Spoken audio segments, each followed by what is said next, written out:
Canada's Supreme Court is hearing arguments this week around when a minor should be sentenced as an adult.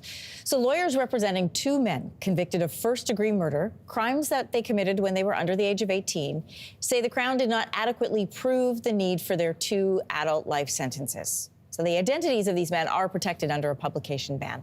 And joining us this morning for more on how this has lasting implications is Trevin David. He's a criminal lawyer at David Brown Law. Welcome back to Your Morning.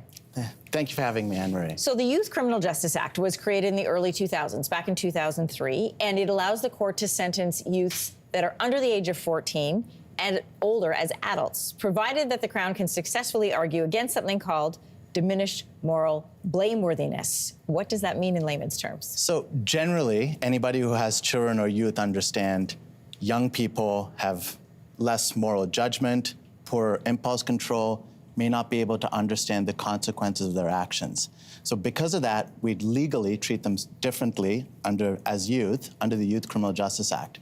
We presume that they're less morally blameworthy, diminished moral blameworthiness. So that's basically what the prosecution needs to disprove here if they want to sentence them as an adult.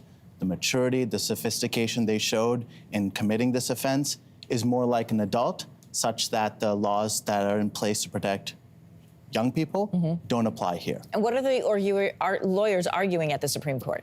So I think what they're arguing here is they're saying the courts haven't been really clear, trial judges have not been clear in how they're interpreting this, and as a result, young people, too many young people, even those convicted of serious crimes, are being sentenced as adults.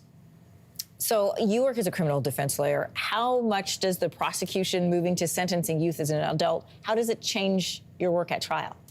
It changes it significantly. It changes the jeopardy. Let's take murder, for example. So let's say someone is 16 years old, they're convicted of murder.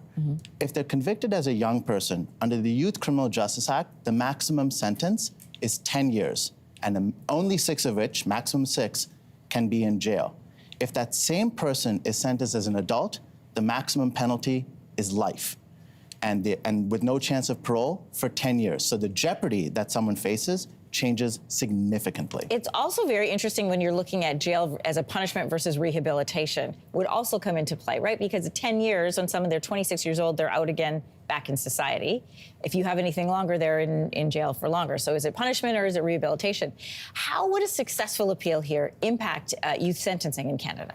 Well, I think some of the lawyers who have given media comments have said that this will give significant guidance, not just to judges in Canada, so it gives them guidance on when we should be sentencing young people as an adults, but also it is a marker for people in other countries as well, who look to Canada and you look to the way that we treat youth legally as a model for their own system of justice. So I think in that way, it's really important for us to see and for us to get the guidelines here, because it will go to show just how, in a democracy, youth should be sentenced. You always make it so plain and easy for us to understand and follow along. Criminal lawyer Trevin David, sorry, thanks for being back with us. Thank you so much for having me.